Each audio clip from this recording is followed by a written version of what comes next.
6. How to spur people onto success. Pete Barlow was an old friend of mine. He had a dog and pony act and spent his life traveling with circuses and vaudeville shows. I loved to watch Pete train new dogs for his act. I noticed that the moment a dog showed the slightest improvement, Pete patted and praised him, and gave him meat, and made a great to-do about it. That's nothing new. Animal trainers have been using that same technique for centuries.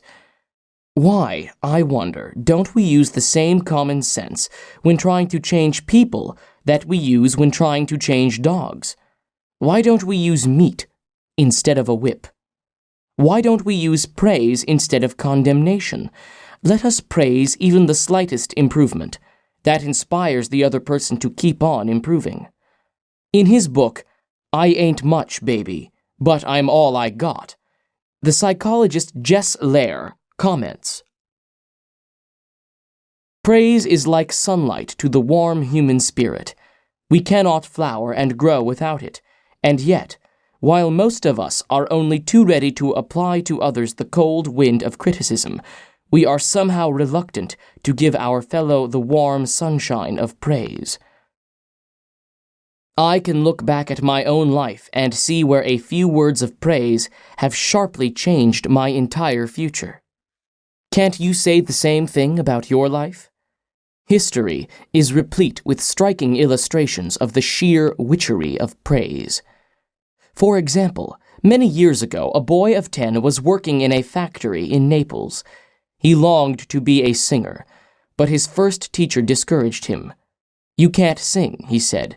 "You haven't any voice at all. It sounds like the wind in the shutters." But his mother, a poor peasant woman, put her arms around him and praised him, and told him she knew he could sing. She could already see an improvement, and she went barefoot in order to save money to pay for his music lessons. That peasant mother's praise and encouragement changed that boy's life. His name was Enrico Caruso, and he became the greatest and most famous opera singer of his age. In the early 19th century, a young man in London aspired to be a writer, but everything seemed to be against him. He had never been able to attend school more than 4 years. His father had been flung in jail because he couldn't pay his debts, and this young man often knew the pangs of hunger.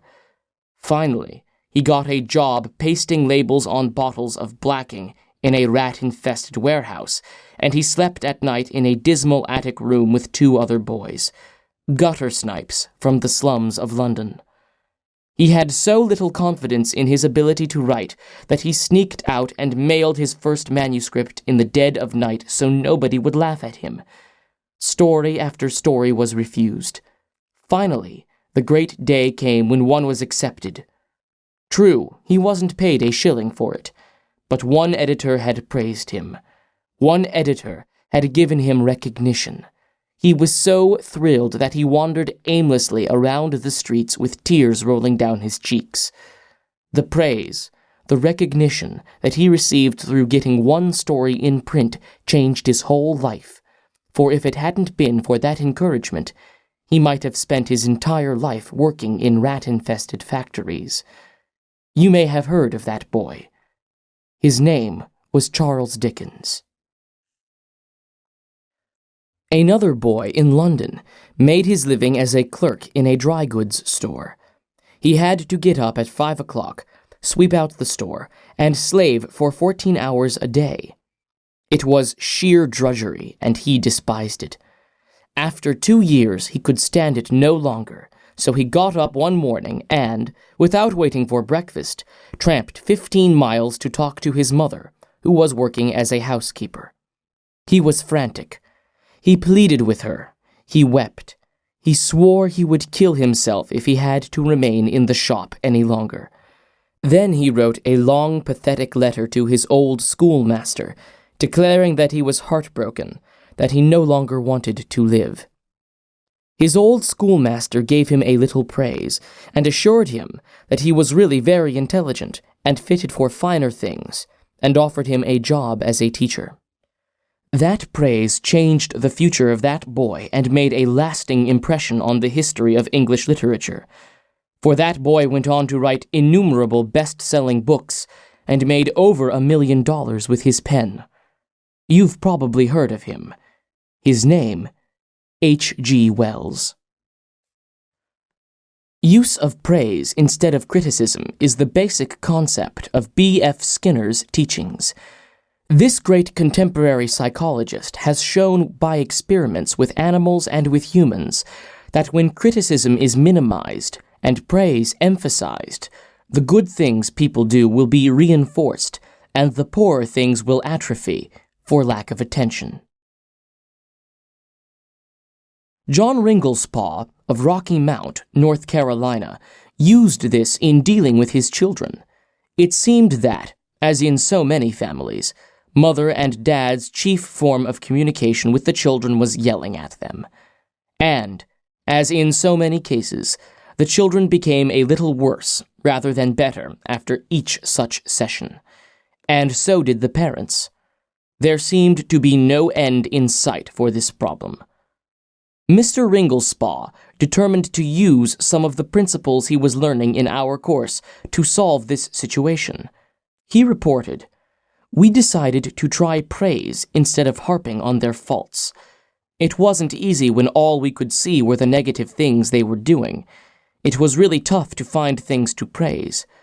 We managed to find something, and within the first day or two, some of the really upsetting things they were doing quit happening. Then some of their other faults began to disappear. They began capitalizing on the praise we were giving them. They even began going out of their way to do things right. Neither of us could believe it. Of course, it didn't last forever, but the norm reached after things leveled off was so much better. It was no longer necessary to react the way we used to. The children were doing far more right things than wrong ones. All of this was a result of praising the slightest improvement in the children, rather than condemning everything they did wrong. This works on the job, too. Keith Roper of Woodland Hills, California, applied this principle to a situation in his company. Some material came to him in his print shop, which was of exceptionally high quality. The printer who had done this job was a new employee who had been having difficulty adjusting to the job. His supervisor was upset about what he considered a negative attitude and was seriously thinking of terminating his services. When Mr. Roper was informed of this situation, he personally went over to the print shop and had a talk with the young man. He told him how pleased he was with the work he had just received and pointed out it was the best work he had seen produced in that shop for some time. He pointed out exactly why it was superior and how important the young man's contribution was to the company. Do you think this affected that young printer's attitude toward the company? Within days, there was a complete turnabout. He told several of his coworkers about the conversation and how someone in the company really appreciated good work. And from that day on, he was a loyal and dedicated worker. What Mr. Roper did was not just flatter the young printer and say, "You're good." He specifically pointed out how his work was superior. Because he had singled out a specific accomplishment, rather than just making general flattering remarks, his praise became much more meaningful to the person to whom it was given. Everybody likes to be praised, but when praise is specific, it comes across as sincere, not something the other person may be saying just to make one feel good. Remember, we all crave appreciation and recognition, and will do almost anything to get it. But nobody wants insincerity. Nobody wants flattery. Let me repeat. The principles taught in this book will work only when they come from the heart. I am not advocating a bag of tricks. I am talking about a new way of life. Talk about changing people. If you and I will inspire the people with whom we come in contact to a realization of the hidden treasures they possess, we can do far more than change people. We can literally transform them.